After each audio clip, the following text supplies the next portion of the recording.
Welcome to Pots, Pans, and Pioneers. Today I'm going to be making an organic raisin bread. So this recipe is designed for the bread maker, but you could absolutely make this in a regular stand mixer with a dough hook. It's just going to take a lot longer and you're going to have to fuss over it. And when you dump everything in a bread maker, you can set it and forget it. You could go to the store, run errands, and come back to to homemade raisin bread. So I'm going to use my bread maker just because it's super convenient. What I'm going to do is I'm going to pour about 2 tablespoons of organic olive oil and the bottom of the bread maker. Now we're going to add another fat as well into the recipe, so I don't want to add too much olive oil because then you're going to have a really kind of hard, crispy bread because you're going to have too much fats in it.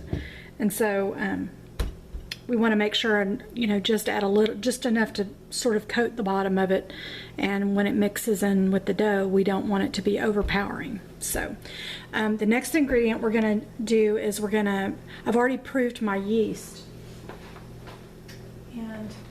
And what you'll need to do is, follow the instructions on your yeast, but I always pre-proof my yeast. I don't ever put dry yeast in this machine. The directions and the instructions say absolutely you can do that, but I don't, because sometimes yeast won't activate, and then you've made a mess and you've wasted a whole bunch of ingredients, and I don't choose to do that. So this is ready to go because it's almost an inch of froth on the top, and it tells me this yeast is really activated and ready to go. I do have 2 tablespoons of sugar in the water, and what I did was I just put 1 cup and 1/4 of water in the microwave for 70 seconds, and I've got it to a science now on my microwave that it's perfect temperature for yeast is 70 seconds per cup of water. So then I just added 1 package of the active dry yeast and 2 tablespoons of sugar. Yeast loves sugar, and it goes crazy anytime you put honey or sugar in your water. So it's a sure tell of proofing yeast is to add a sweetener to your, even if it's stevia, something in here that was going to activate, and the yeast is going to go crazy. So we're going to pour this in here, and it's going to mix with that, olive oil. And let me get a spatula.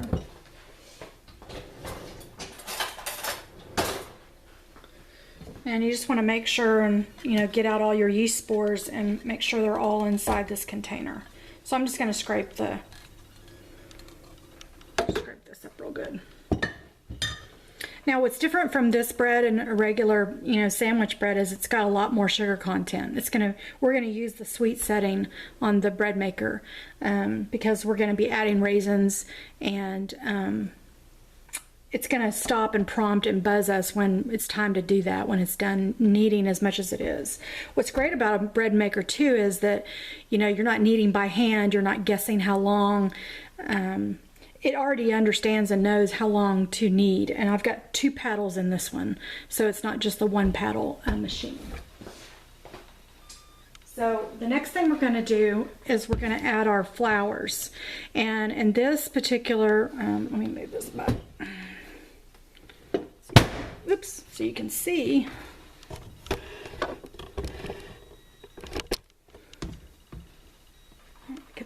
Focus in. Okay, I've got 4 cups of all-purpose flour in here. I've got a heaping teaspoon of cinnamon. I have a teaspoon of gluten because no one in my family is gluten intolerant, so I'm going to add a little bit of gluten to make sure the bread is going to be really soft. I've got a teaspoon of powdered milk, and it's just powdered whole milk. It's not no fat or low fat milk. It's just powdered whole milk, and a teaspoon and 1/4 of kosher salt. And this is just all organic flour that I'm using. So the lid kind of dropped on me, didn't it? So we're going to just pour this into the bread maker all together. What you don't want to do, my salt is at the bottom, because what you don't want to do is have the salt hit the yeast. If the salt hits the yeast, it kills it, and so your bread's not going to rise to its full potential. So we want to make sure that the salt is the last thing that goes into the bread machine. So what I'm going to do is just pour the flour in, and I'm going to go ahead and put this setting to 3 on my machine, and I'm just going to hit menu 1, 2. There it is, the 3, and we're going to start it. Now, depending on where you live and the humidity, it has a lot to do with how much moisture needs to go in your flour. I'm in the very north area of Texas, and so sometimes the humidity is dry here.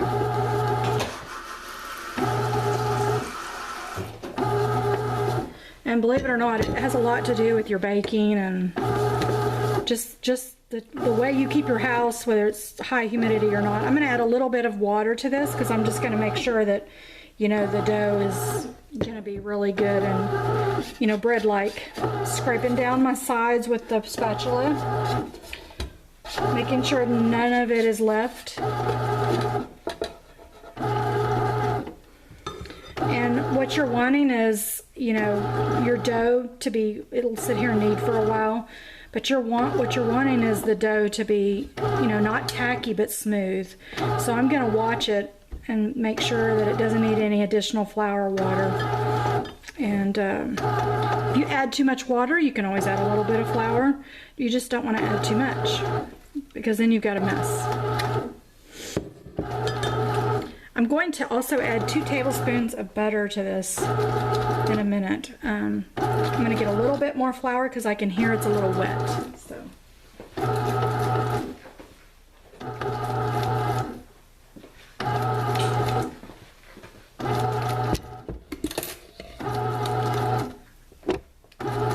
I'm just going to sprinkle it over the dough. And then I'm going to get my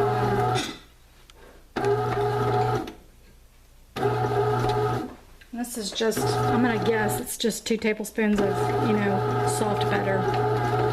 And we want this, you know, dough to be just really, really good and nice and pulled together.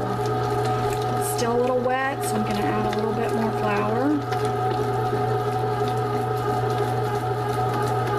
It's kind of foolproof. I mean, really, you know what a bread dough is supposed to look like, or I do.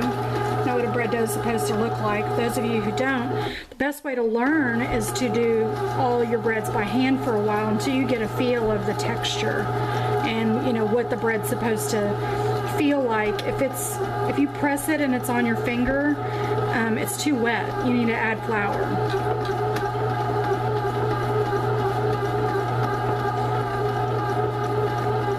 This has a really strong aroma of cinnamon.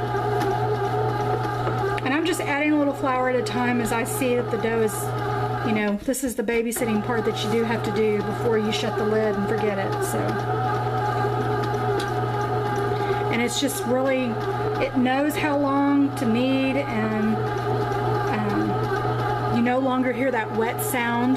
So I think I'm not getting any residue on my finger when I'm pressing the dough. It really feels like bread.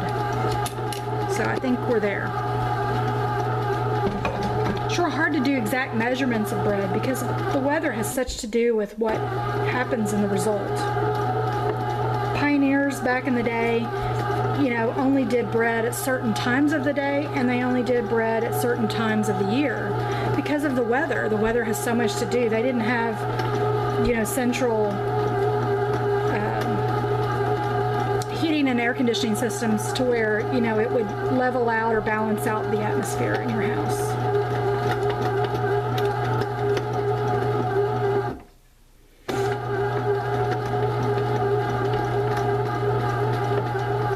Let this knead, and then what I'm going to do is once it finishes kneading, it's going to prompt me to add the raisins.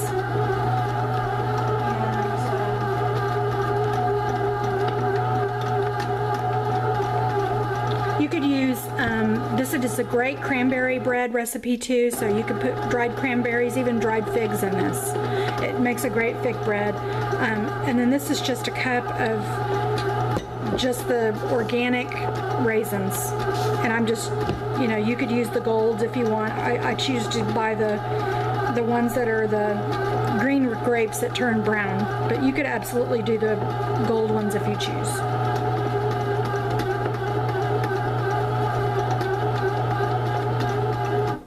I love raisin bread toast with butter, with coffee in the morning. It's awesome. So we'll be back. Okay, so I want you to see how really spongy this bread is. This bread machine is awesome. It makes this dough really smooth. It's grabbed everything off of the bottom of the dough pan, and I suspect this is going to be a beautiful loaf of bread. We'll be back once it asks for the sweet ingredient, which is usually fruit or nuts or something like that, which you could add walnuts to this raisin bread as well, if you choose. I'm just going to do a raisin bread just because I like it with toast, or made into toast actually. So we'll be back. Okay, it's asking for us to add the fruit, so I'm going to add my cup of raisins, and it's just going to knead all the raisins inside the bread.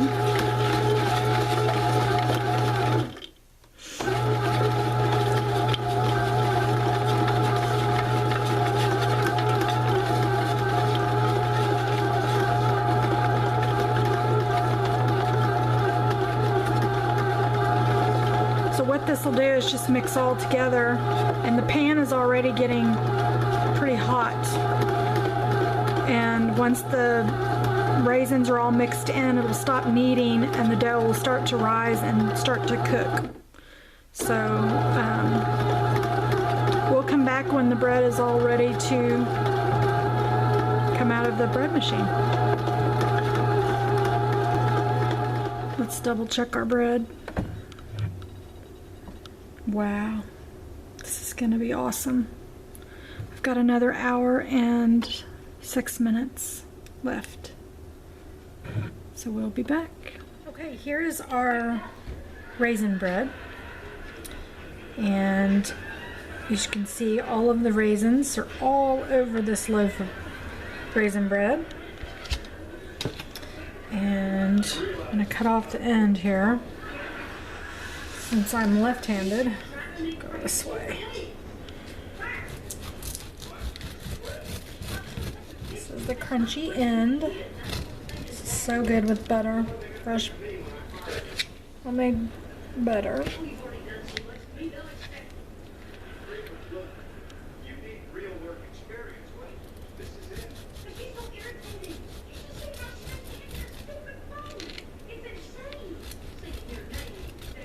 When you slice bread, you should always let the knife do the work. Don't press when you're slicing.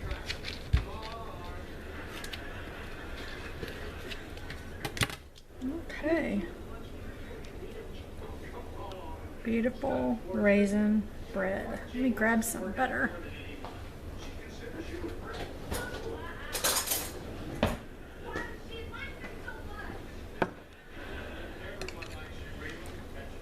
Spread the butter. And the best way to eat this is in a toast or a toaster. So what I do is I like to toast this and then put butter on it once it's toasted. But for the sake of the video, I'm just going to toast it.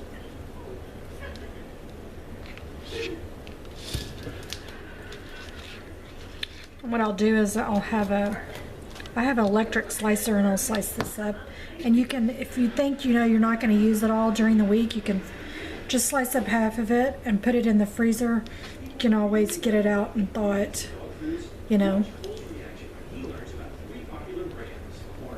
Wonderful raisin bread.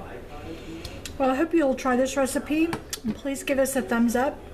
Subscribe to our channel for more videos. And I hope you enjoy the raisin bread as much as my family does. Everybody have a blessed day.